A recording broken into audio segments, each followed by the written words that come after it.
What kind of power makes a man turn against his good friend and fight him to the death? She was an oversexed, bed-hopping, trashy person who thought that she was the belle of the ball. The power of a deadly woman. Sharon's a typical black widow. Marries for money, kills for profit. I'll never understand how she could murder my dad.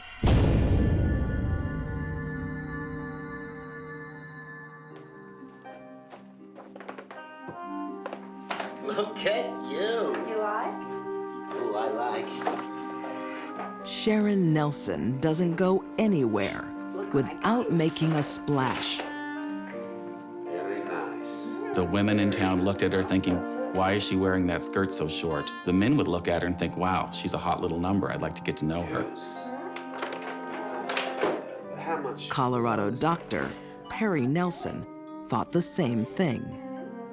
It's exactly what Sharon wants. We'll be fine. You just need to relax. Relax. Immediately, she sets her eyes on the doctor in town, Dr. Nelson, who is handsome. He's kind of charismatic. He's rich. He's got money. He's got an airplane. When Sharon meets Dr. Nelson, they're both married to other people.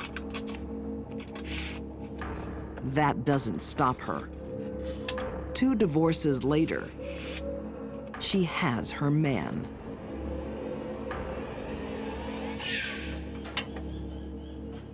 When I first met her, I was just a girl, and from my perspective, I thought she was a lot of fun. With a new husband comes a new stepdaughter. Lori Hustwaite was 13 when her father remarried.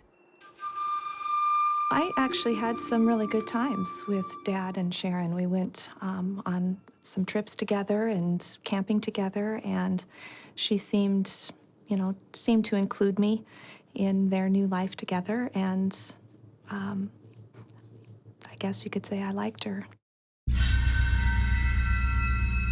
Sharon Nelson is not a woman who's safe to like.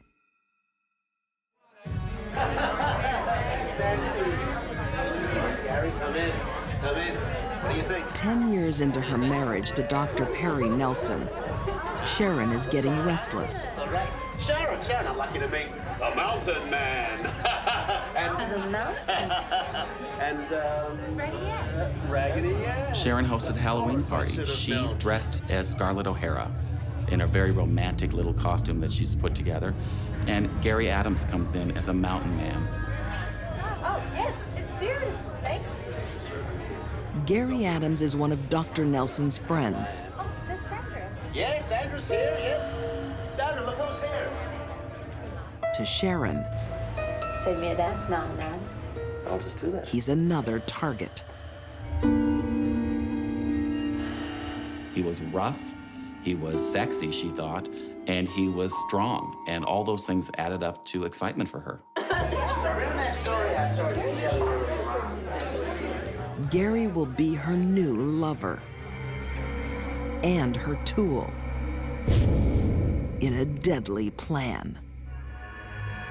Sharon was only dangerous to a man that could do something for her financially. Those were her husbands. They were the ones in danger.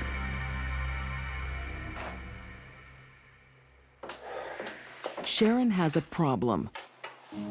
She married Dr. Nelson for money, and now she's spent it all. What is this? A new car. The best way to refill her bank account I needed a new car.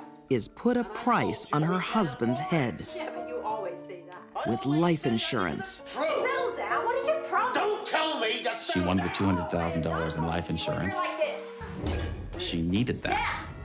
She wanted to fuel a lifestyle of extravagance.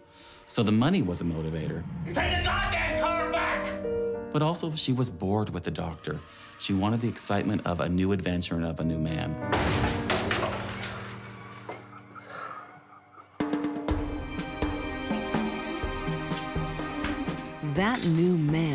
is her husband's good friend, Gary Adams. Gary Adams was absolutely smitten by Sharon. He was pretty much a country boy, lived in a small home, did not have a lot of resources, and would have done anything for her. So Sharon sends Gary on a special mission, So you really do it? a road trip with her husband. Leave it to me.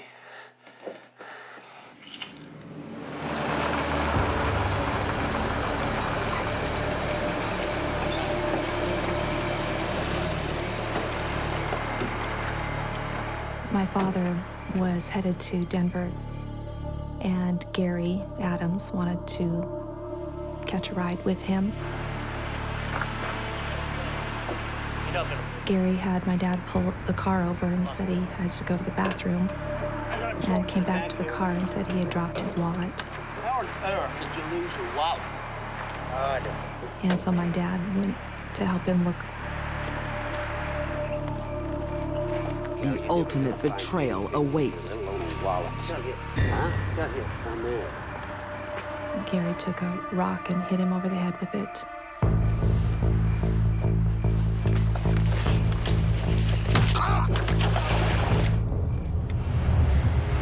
The murder isn't going to plan. Anybody who is struck on the back of the head by a 15 to 20-pound rock should lose consciousness. But the icy hand of the Colorado River is joining the fight.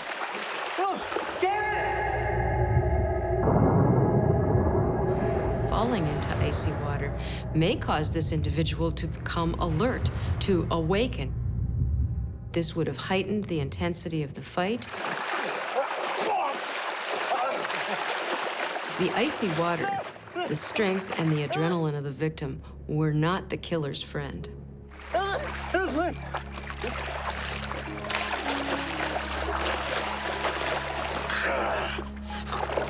Perry Nelson didn't die easily. And in those last moments, he probably knew that his friend had come there to do evil to him. Can't imagine how he would have felt about being betrayed. I can't imagine what his last thoughts were.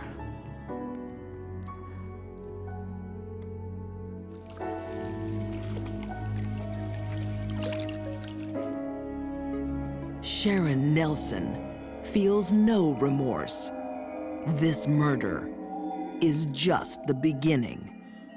The fact that she had one husband killed and then used the same man to have another husband killed was just absolutely astounding to everybody who worked on this case.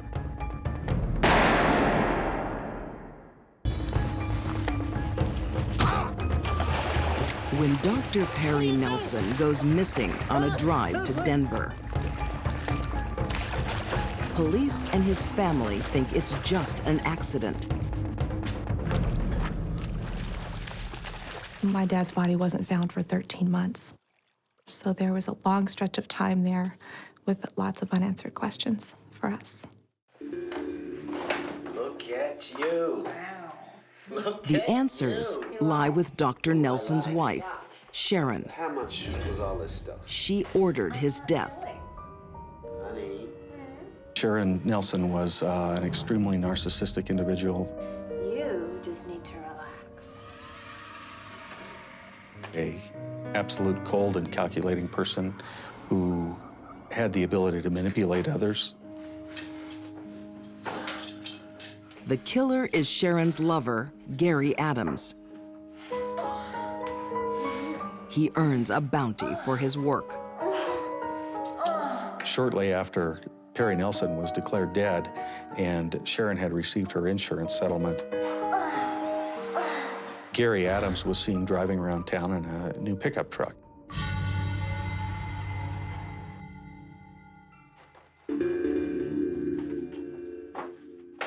Three years later, Sharon has a new husband. Denver fireman Glenn Harrelson. He told his friends, I found a fun-loving, classy beauty, and I couldn't be happier. You didn't go shopping again, did you? He just didn't know who he was with. You want me to look good, don't you? Marriage to Glenn Harrelson follows a familiar pattern. Sharon spends his money, becomes bored, and starts plotting his murder.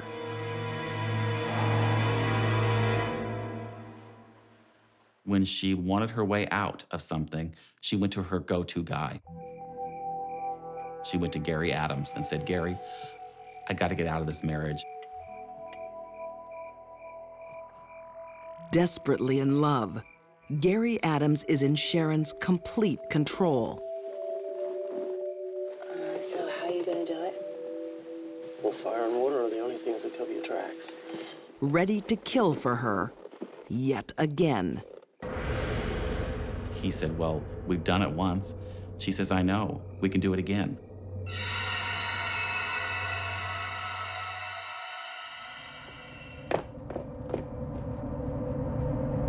When Glenn Harrelson arrives home one evening, his wife has a surprise for him. When Glenn Harrelson walked into the door, Gary Adams then shot him in the head with a .22 pistol, then placed a bunch of papers and magazines on top of his body and set those on fire.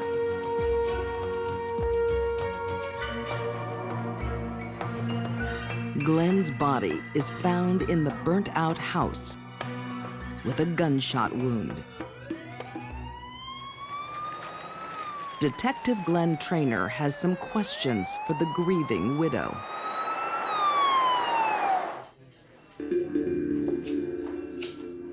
When we asked her where she was when Glenn died, she stated very quickly that she was at a friend's house who lived just down the hill from her.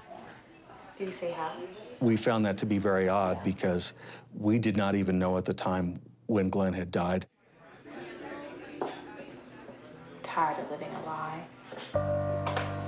Sharon can't keep her guilty secrets any longer. One with money problems can be doomed from the start. Are you referring to your marriage with Glenn Harrison? No, Perry Nelson. She was just very matter-of-fact, almost no emotion displayed. She could have been as very well talking about going to the grocery store as having her boyfriend commit 2 murders. Gary said he could arrange so that... I think Sharon confessed so quickly because she knew she wasn't going to get away with it, What did he say? and she wanted to be in control of it. That fire and water are the only way to cover your tracks. She actually thought she could paint Gary Adams into the corner, where he would take the fall for the crimes that she was very much involved in. We need you to come down to the station and make a full confession. It didn't work.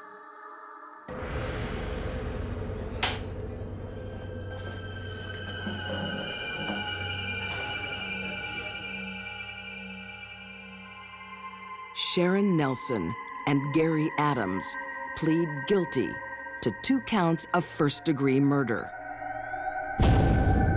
Both are serving life sentences. I went to see Sharon before she was sentenced and wanted to ask her why she did what she did. I just told her she didn't just kill her husband. You know, she killed my father and she killed my children's grandfather. And she had nothing to say for herself that would give any indication that she was sorry for what she had done.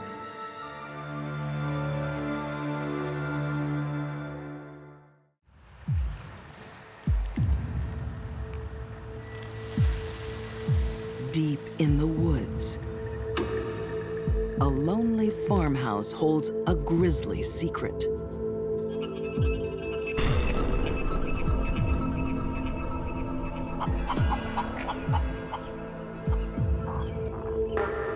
Police are looking for a young man, reported missing.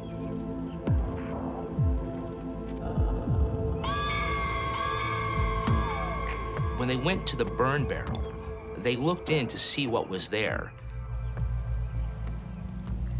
Jeez, what is that? They found a bone with a glob of burnt flesh on the knob. It was obviously a human bone. It's the first clue to a crime whose horrors are beyond imagining. I went, oh my God. Oh my God. What did she do to my son?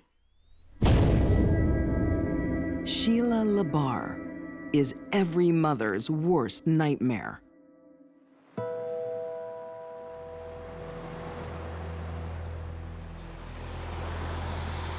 Epping, New Hampshire. A typically quiet New England town. Until Sheila Labar arrives. She's very smart. She would use her wits, use her charm, her southern accent. Well, don't you look fine? Hi, baby. Wow, you look good. You like it? I think it's just so sexy. She's incredibly confident. She was not afraid to flirt. I know it's a little bit delicate, but it's my favorite design. She uses more than simple charm to capture the attention of wealthy doctor Wilfred Labar.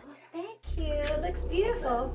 Yeah, I think we... Wilfred Labar placed a Lonely Hearts ad in a magazine looking for some company. Sheila saw this ad and responded to it by sending topless Polaroid photos of herself. You can imagine if you are in your 60s and you're widowed, it wasn't much longer before Sheila moved from Alabama to Dr. Labar's farm. As local journalist Kevin Flynn discovers, Sheila is a demanding partner. A lot of people said to Dr. Labar, you've got to get rid of her. He just seemed unable to extract himself from that relationship. Soon her control over the doctor is complete. Slowly, what Sheila would do was ask Dr. Labar for power of attorney, and she started rewriting his will. And she made herself the executress of the will. A few years later, Dr. Labar is dead. The coroner said it was heart disease, but a lot of his relatives are not sure.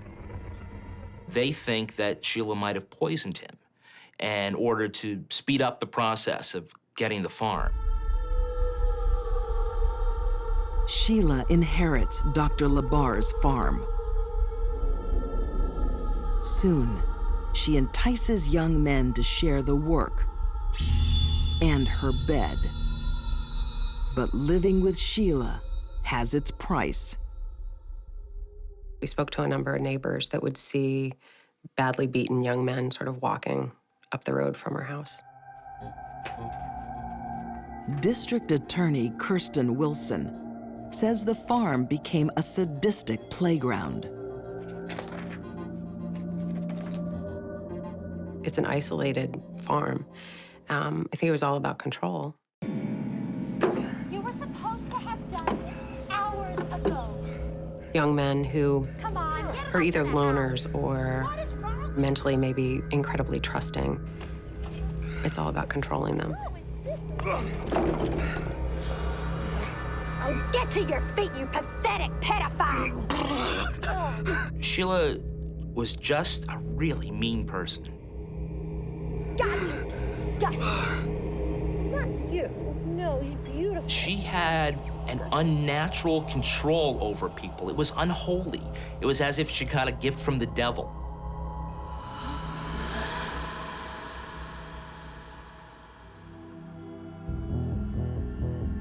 In February 2006, Sheila is on the prowl for a new victim.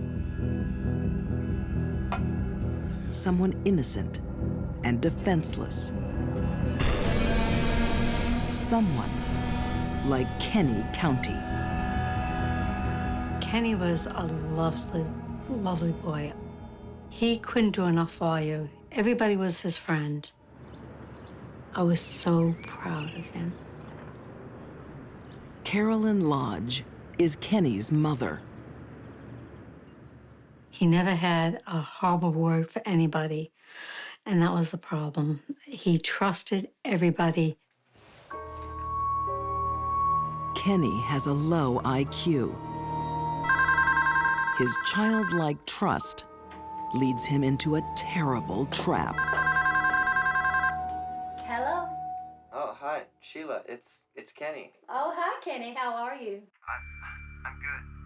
I'm good. And he told my son Brian that he met a 47-year-old woman in New Hampshire. Maybe this Wednesday, if you wanted to meet up and... She owned a farm. She owned a beautiful car. Kenny, I would love to meet you. And she was rich. You are in for a wild time. And he was serious about her. I think I know exactly what would make you happy. Oh. I don't think I She chose that person, to meet. I think you should come over. someone who was physically weak and mentally weak. I guess so. Yeah. And she did it because she could feed her sadistic fantasies that way. Great. Well, I guess I'll see you soon then. Okay. Bye. Bye-bye. She came down in her car and picked him up, and he never came back.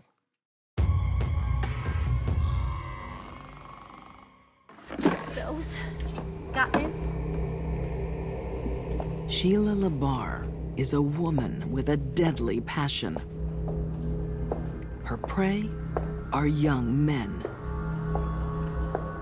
She used her feminine wiles to get their attention, and then she isolated them from everyone else, and then began the torture, psychological as well as physical. Kenny County is her latest victim. Tonight, his mistress is taking him shopping. What the hell are you looking at? You don't see anyone in a wheelchair before?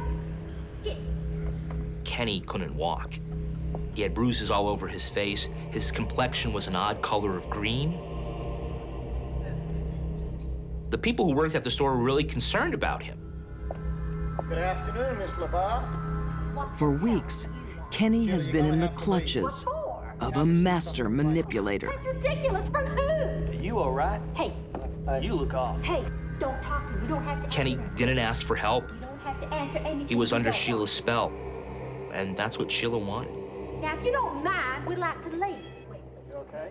When they left that store that night, that was the last time Kenneth County was seen alive.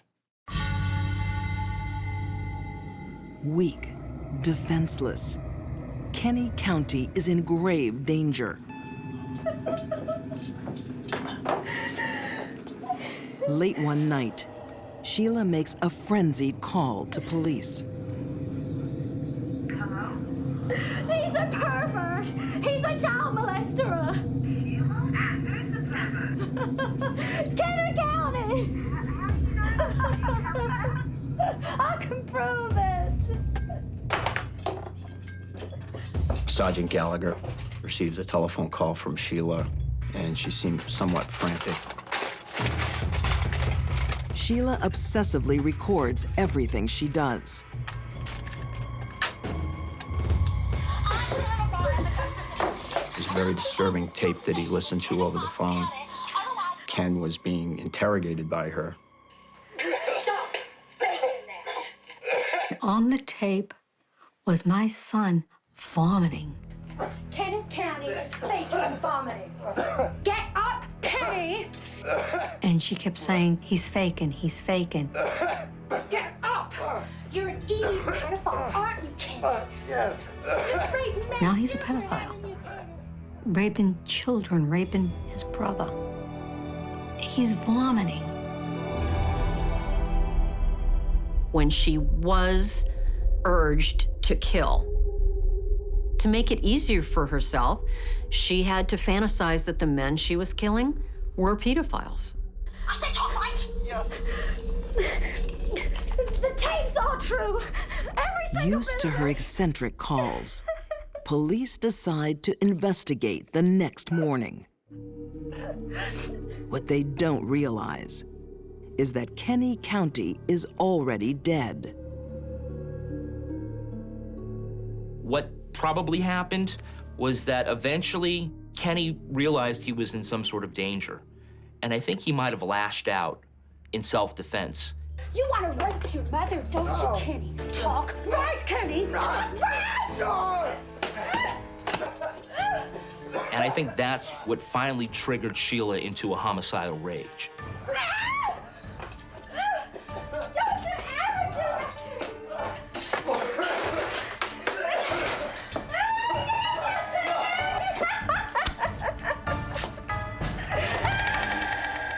There was blood on the walls, on the floor. There were puddles. There was spray. It was a bloody mess.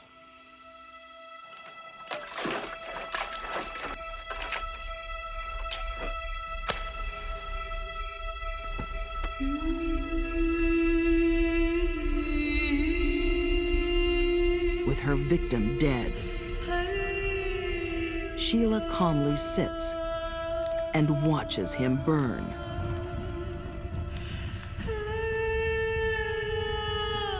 He was dismembered. Sorry. And he was put in a pit and burnt.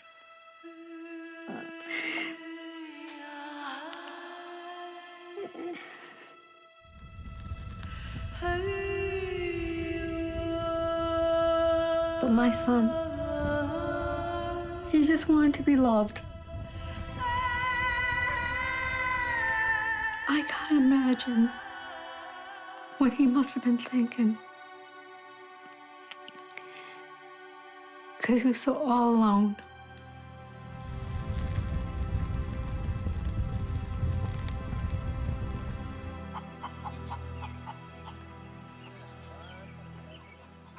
While Sheila tries hard to destroy Kenny's body, forensic evidence gives her away. There was some readily apparent blood spatter. And Carolyn had told us that he had been in the Army for a while. And at that point, we crossed our fingers and hoped that they may have a DNA sample. And they did, luckily for us. A wallet is found in the septic tank. Oh, get to your feet. It belongs to Michael DeLong, another young man who had fallen prey to Sheila LaBarre. Convicted of 2 murders, suspected of more, Sheila LaBarre is currently serving 2 life sentences. The fact that she has to remain for the rest of her life behind bars, she got what she asked for. She'll never see the light of day.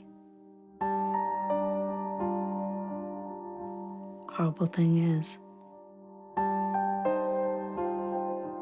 my son is not here with me. He was only 24.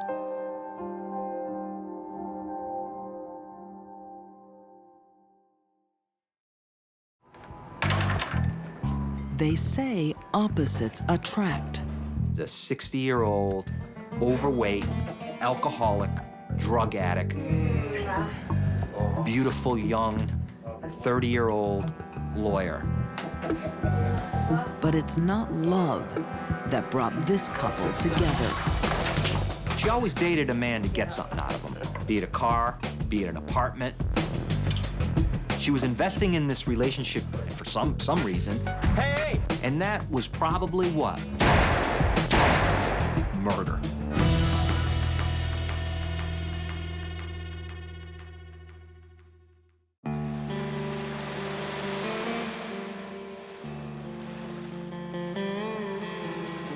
you talk about a human life, it's something to value. Buck Clinton knows exactly what his son's life was worth. $5,000. That's how much 2 lawyers paid to have him killed. It's sad to think that people get to the point that they do. I may not be a saint myself, but on the other hand, there's a limit of what people do, and there's certain lines that individuals just do not cross.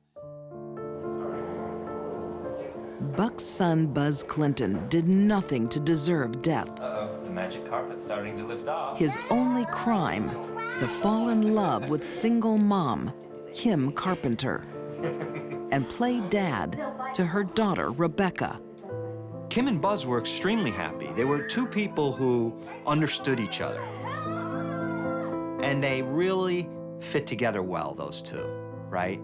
And Buzz really loved Kim's child, Rebecca. 1, 2, 3. And wanted to be a father figure for that child. You feel that? Is it heavy? Is it heavy? Because the child did not have a father. And this father will be taken away too, in a bitter family feud. Kim Carpenter's parents dote on their granddaughter. Her sister Beth is also fiercely protective of her niece. But they all have a big problem with Buzz Clinton. They hated him from day one. All the Carpenters hated him. Beth Carpenter, the mother, the father. To the rest of the Carpenter family, Buzz isn't worthy of raising a daughter because of his past career as a male revue dancer. They looked at Buzz as he was this kid who was a dancer. So whenever they met, there were fireworks, you know, they didn't get along.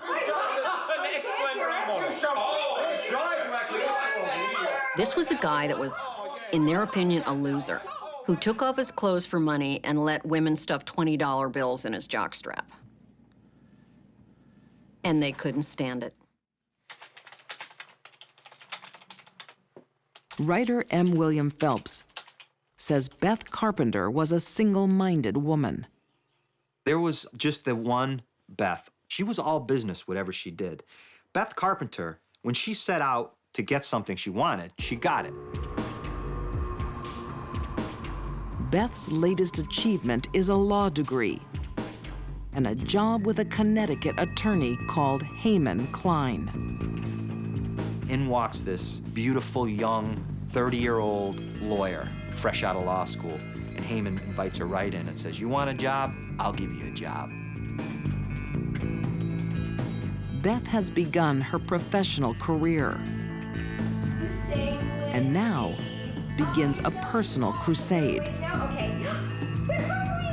Her goal this time,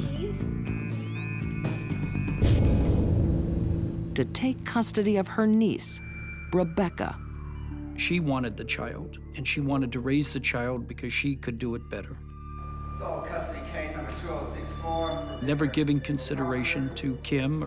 Custody case of Rebecca Carpenter. Beth Carpenter decided we're gonna have to fight for custody of that child, and we're gonna begin to show that Kim and Buzz are just not capable of raising that child.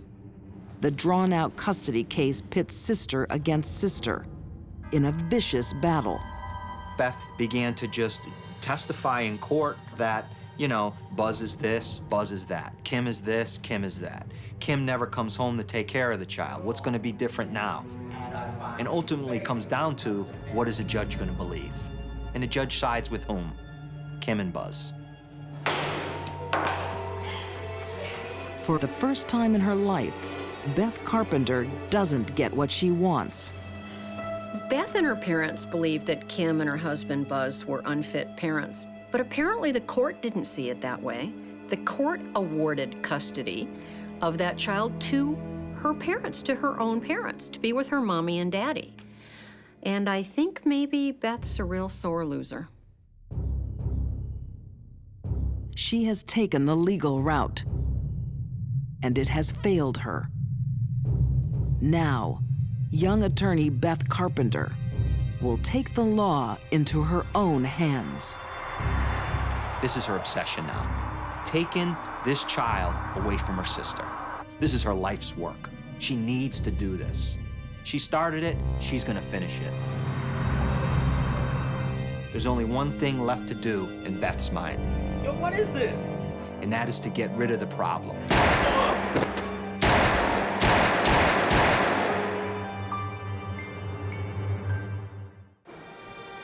Sole custody case number 2064, Rebecca. Beth Carpenter is leading a spiteful family feud. I find no evidence whatsoever of any child abuse in this case. And She's lost a legal battle against her sister for custody of her sister's child. This case is dismissed.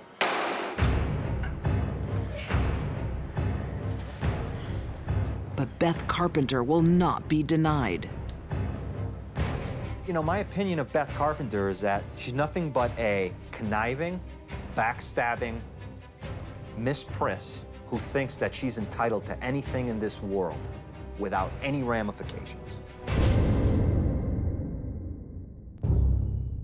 Somewhere along the line, Beth seems to have developed the idea that she was God and could take someone's life if she felt it should be gone.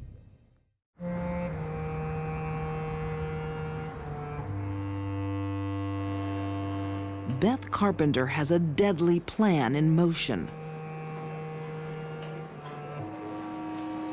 Her kisses never come for free. Beth was very skilled at manipulation and getting other people to do something that she didn't want to get her hands dirty doing herself. Beth's boss, Heyman Klein, thinks this is sex with no strings attached. Amen. Yeah. But his lover has a favor to ask. I need your help. A big one. He was like, if that's what you want, honey, I am in love with you. I'll do anything for you. Say yes.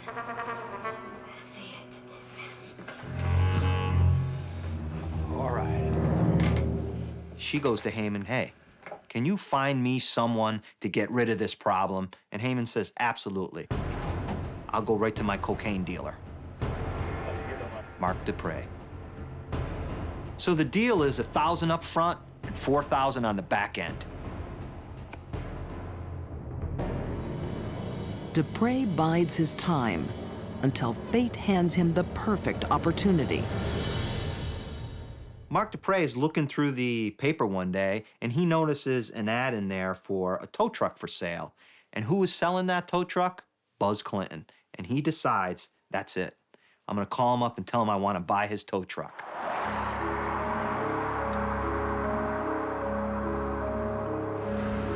So, Mark Dupre goes and for some reason picks up his son and brings him along. So they meet Buzz Clinton at a local hotel, and Buzz is driving a car. And Mark says, where's it? Buzz says, I have to jump the tow truck, the battery's dead, follow me, and I'll take you to it right now. Mark says, great. And they're driving to go look at this tow truck. And Mark Dupre is in back of him, and Mark Dupre flashes his lights at Buzz to pull over. Buzz pulls over right on the connector, right on the exit ramp. Pulls over. Mark Dupre pulls over in back of him.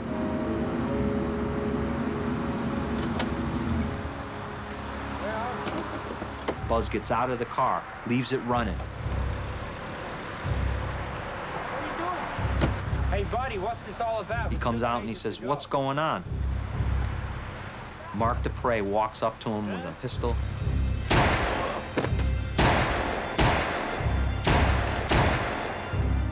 And drops him right there on the interstate. That night, Buck Clinton gets a call from his daughter-in-law that breaks his heart. About 20 after 7 or a little after, shortly after that, got a call from Kim that Buzz isn't home yet.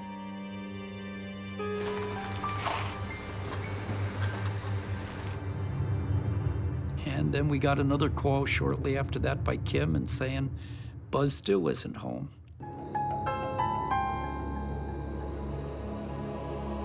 A friend had stopped by and said that his car is on the side of the road and somebody had been shot. Buzz Clinton dies at the scene. Within months, a tip-off to police connects Mark Dupre to the killing. So that begins the domino effect.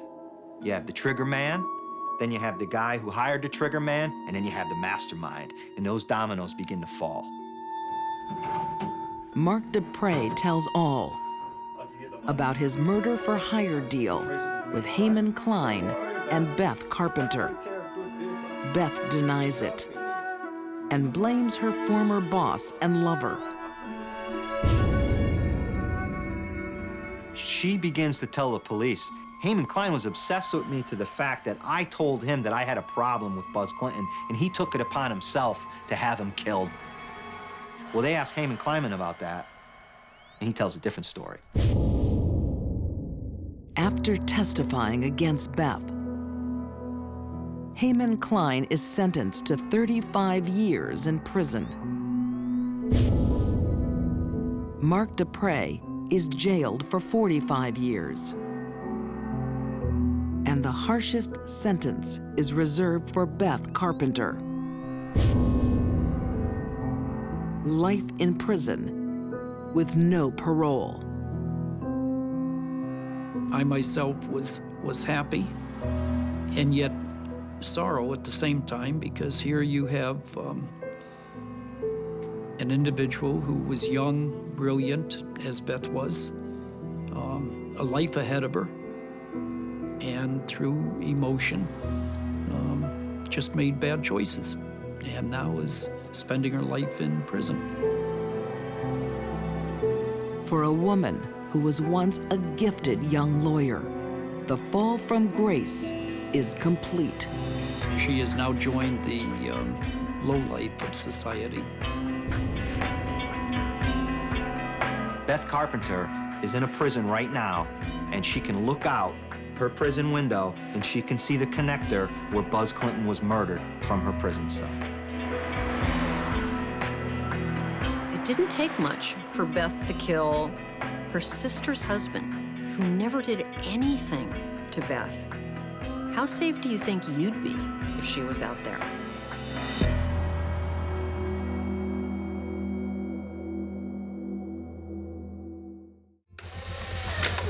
Some secrets aren't very far from the surface.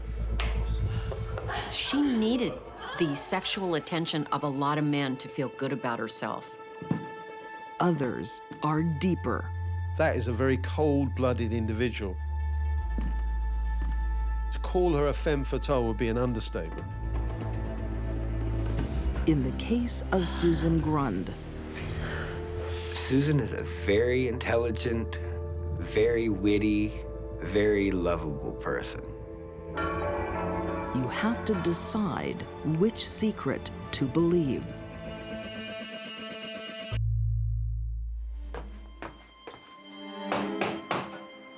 In Peru, Indiana, Hi, Suzanne.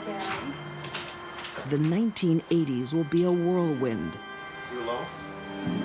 for the girl they called One Night Stand Sue Ann. So, how you been? Yeah, pretty good.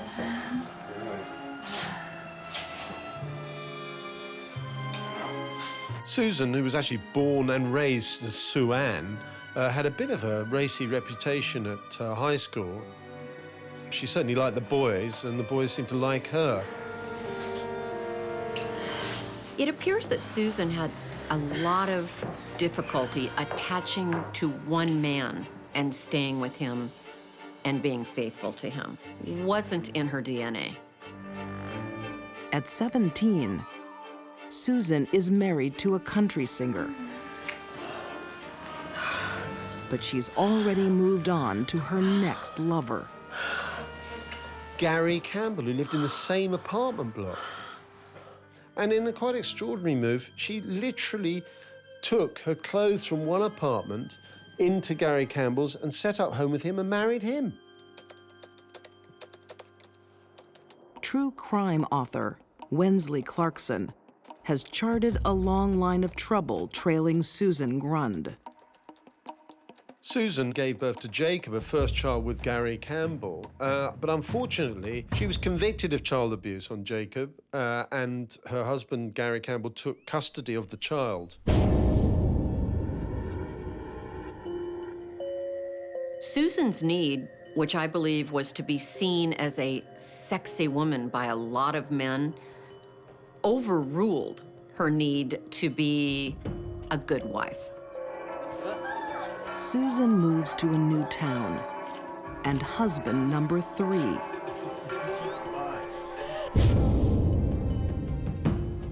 She becomes pregnant again, but the marriage doesn't last long enough for the birth. So what does she do? She hotfoots it back to Peru, pregnant with a second child. At 25 and pregnant, Susan meets husband number 4, Jimmy Grund. Once again, Susan bewitched a man. It's quite extraordinary, this. She's pregnant, she goes on a blind date with Jimmy Grund, and soon after that, they fall in love and get married. Susan must have thought the skies had opened for her when she met Jimmy Grund. He was educated, he had money, he had prestige. He was way out of her league. And yet, he was drawn to her. Against the odds, Susan becomes a big name in her hometown. Jim and Susan played a role in, I guess, high Peru society, if there is one. It's a very small town, but they were the upper crust. J.W. Lee befriended Susan years later. He says she enjoyed the marriage. They had a lot of good times together. She's relayed a lot of fond memories of her marriage to Jim with me, and it seemed like they had a pretty good one.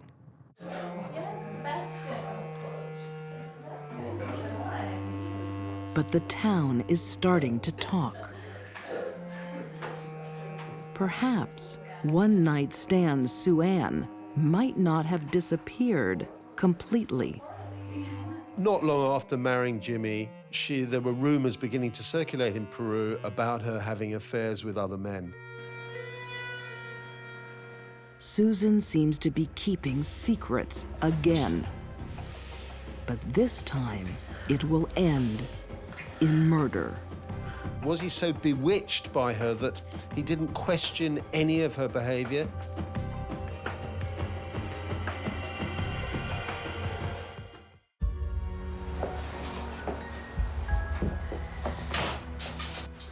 Little Sue Ann has transformed herself. Yeah, pretty good. From poor trailer trash to Susan Grund, wealthy, influential wife of a prominent attorney.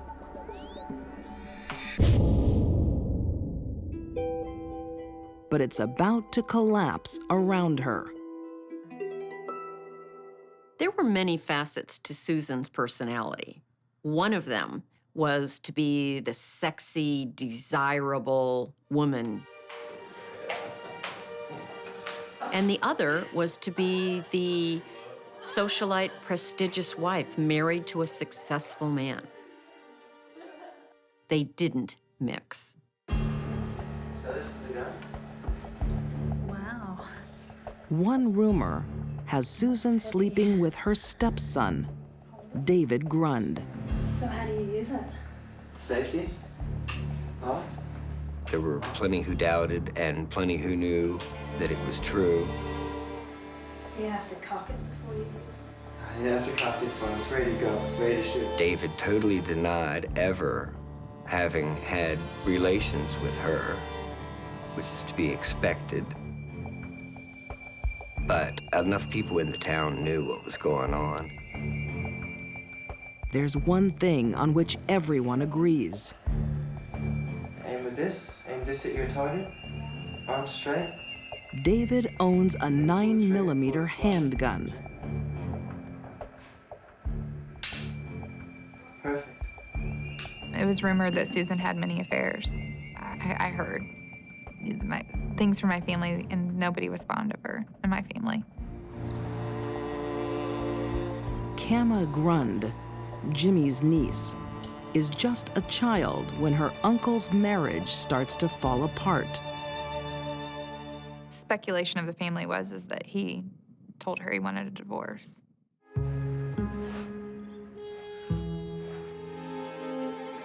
Susan's behavior finally pushes Jimmy too far.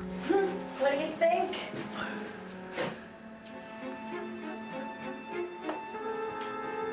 And he started to question a lot of aspects of her character, finally, and then started to push for a divorce. How dare you! You dare me to do what? I'll get half of everything. You're not gonna get a cent.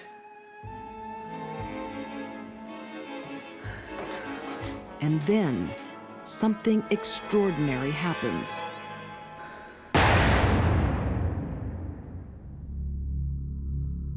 The local police got a call from Susan saying she'd found her husband shot sitting on a sofa and the house was ransacked, and obviously someone had broken in and decided to shoot Jimmy Grund. The Grund family don't believe it's robbery. They think it's cold-blooded murder.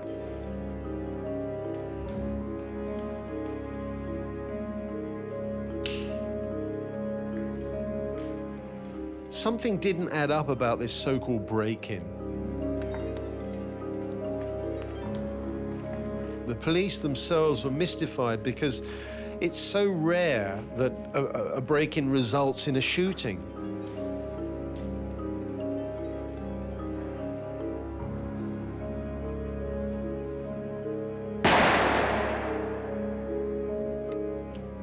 There's just one clue, implicating Jimmy's son, David.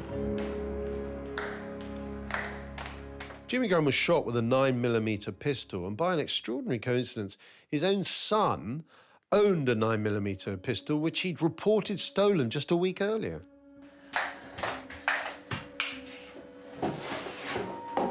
Police can't find the murder weapon because Susan hides it.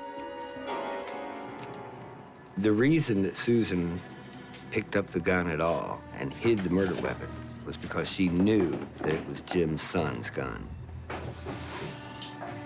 Susan was trying to protect him. The Grunds think Susan is protecting herself after staging a robbery to collect $250,000 in life insurance.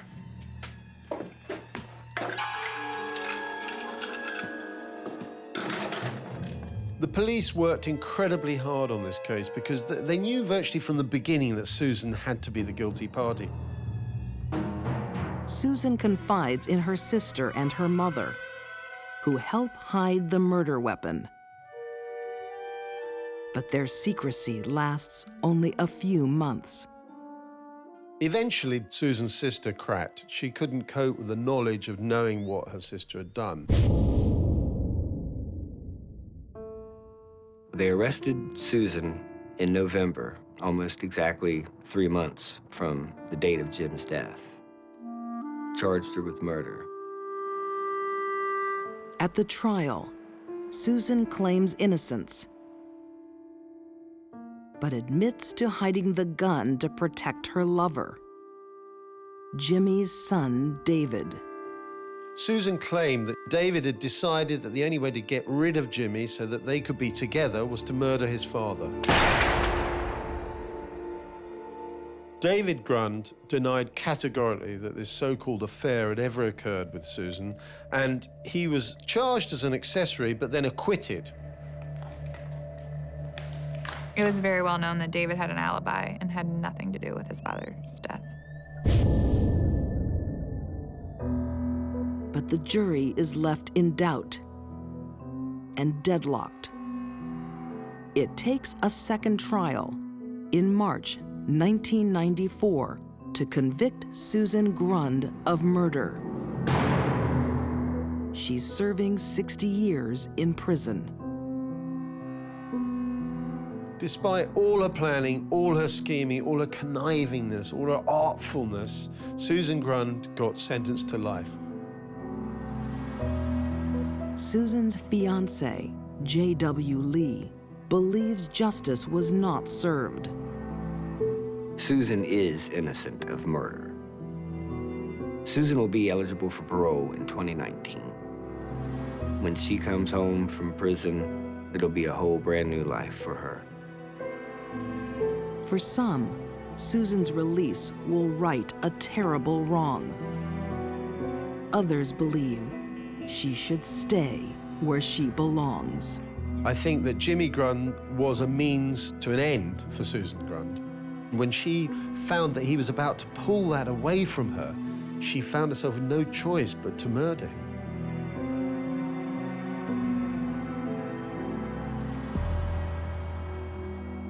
Everybody knew that she had done it.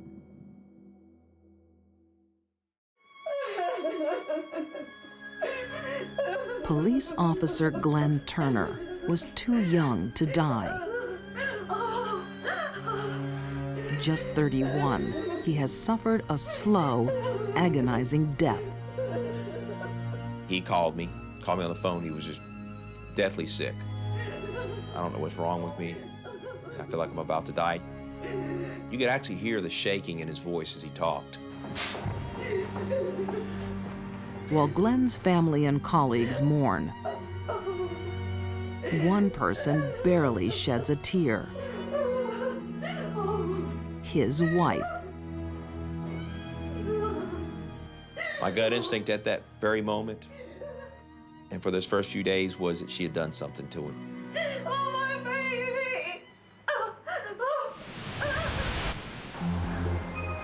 Press County 201. 76 low. Roger that. There are certain women who are attracted to cops. Cop County to job 791. Right, Roger. Lynn Turner is one of those women. Some women have a neurotic attraction to power. Very good. Even better I've seen you. And uniforms, badges, they represent power and authority in our society. Working in police radio dispatch, the glamorous 22-year-old is surrounded by the men she craves. But Lynn Turner's smile hides a darker side. She has an aggressive personality, a manipulative personality, a controlling personality. In Cobb County, Georgia, police officer Mike Archer knew her as a woman to keep well away from. She didn't have a real good reputation, and she was just kind of sneaky. Lynn was dangerous to any man who had a wallet and a badge.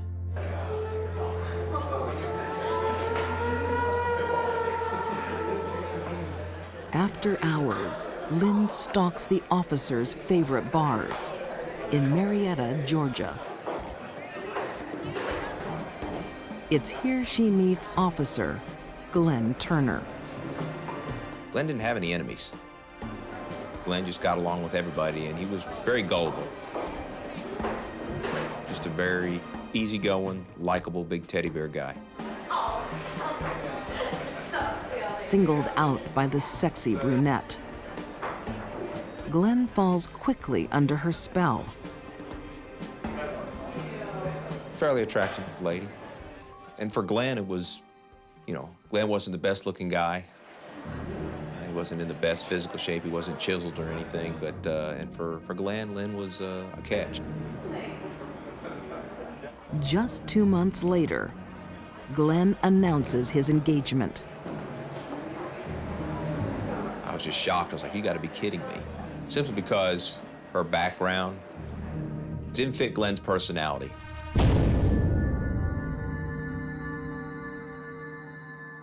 I missed you. I made some jello. Oh, thank you. Hey, let me pop. It seems like a happy marriage. But Glenn soon finds his classy wife is a big spender. Sweetheart. So, tell me about your day. Lynn would use sex and gifts to get a man interested in her. But once she married Glenn, the sex stopped. She wasn't really in love with him. She was in love with what his money could do for her. 2 years on, Glenn Turner has had enough. He wants a divorce. But Lynn wants his money. And she'll get more if her husband is dead.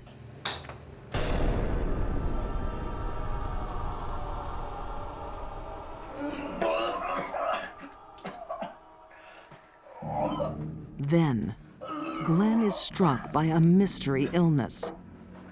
I mean, he just called me on the phone and said, I'm just so sick. I've had extreme diarrhea. I mean, I'm throwing up. I've been throwing up for 2 days. I can't stop. I don't know what's wrong with me. I feel like I'm about to die. Days later, the healthy police sergeant is dead. Sergeant Judith Fannin, who'd called me and told me that they'd found Glenn dead in bed. Mr. Detective, I came up here to see if you wanted a glass of water, and he was dead. Instinctively, Glenn's police buddies are suspicious. I took him to the hospital earlier, and they sent him home. They said he'd be okay. You sure about that? Yeah. We had the discussion about the possibility that Lynn had done something to Glenn. And everybody was in agreement that we thought something had happened.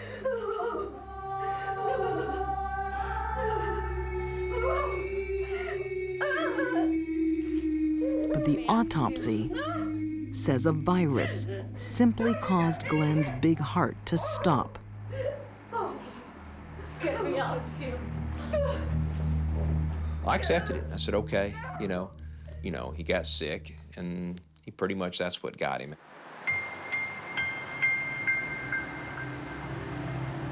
After the funeral, Lynn collects Glenn's insurance payout and quickly leaves town, straight into the arms of a new police officer, Randy Thompson.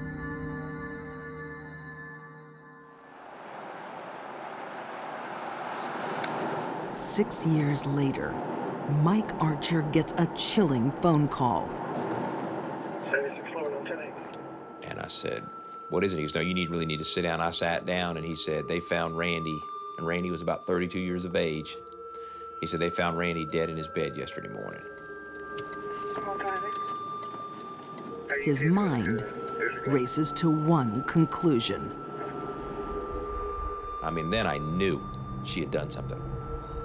I knew they were going to be connected. I mean, I was just skin, my hair was all up on the back of my neck. I mean, it was just my heart was pounding. I said, something's up, something's up.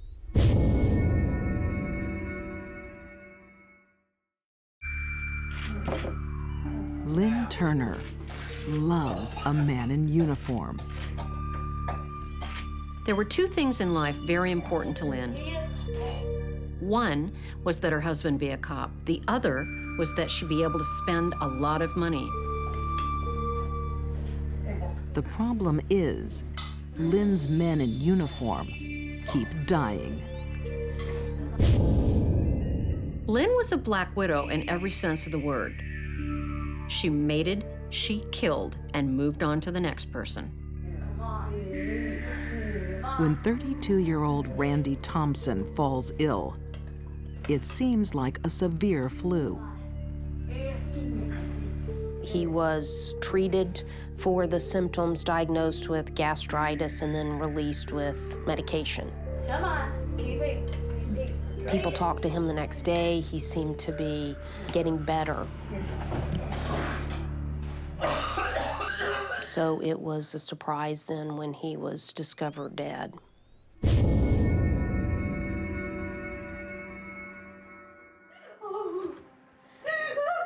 On its own, Randy's death doesn't seem strange. But Lynn Turner has lost a man before.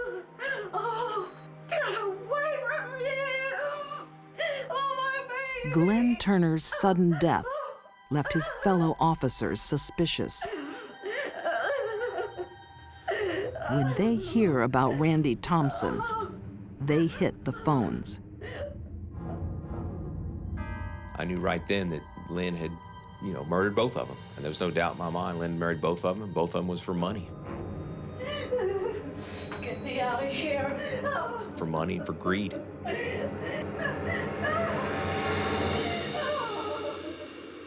You had young men about the same age. They were both healthy. They should not have died just having the flu. What these two men had in common at the times that they died were this woman.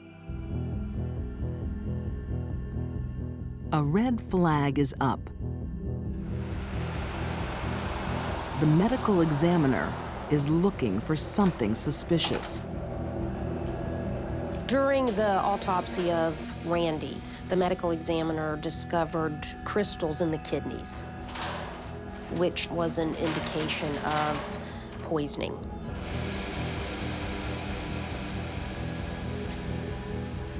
Six years after his death, Glenn Turner's body is exhumed. He, too, has an awful secret. Ultimately, they both died of ethylene glycol poisoning.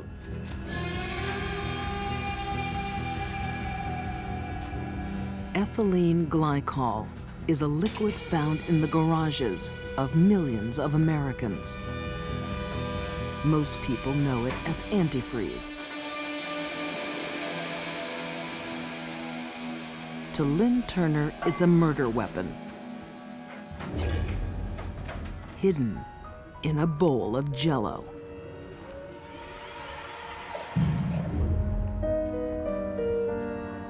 Ethylene glycol is a slightly sweet, odorless substance.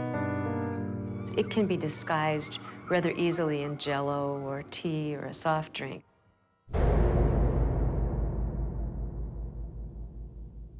But once it's ingested within a matter of several hours, the individual begins to get extremely sick.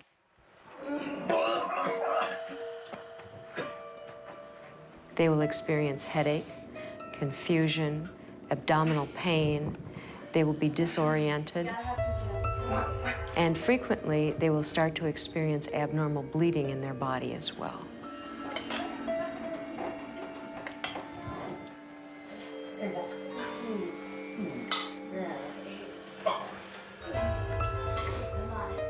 At any time, certainly while she watched these men suffer, she could have decided that she didn't want to do this, that it was not the right thing to do. She actually had the opportunity to stop it. Lynn killed with antifreeze because it was easy. She didn't have to get dirty or bloody or stab him or anything like that. And she could secretly put it in something he was eating or drinking and quietly kill him. She thought she could get away with it. Found guilty of 2 counts of murder. She was sentenced to life without parole. When they said guilty, guilty, guilty, it was just, it's like a load had been lifted off of you. It was just like, thank God. Especially for Glenn's family. I think she's broken and can't be fixed. There's just some inner core to her that she doesn't have, that bit of humanity that the rest of us do. Lynn Turner died in prison in August 2010.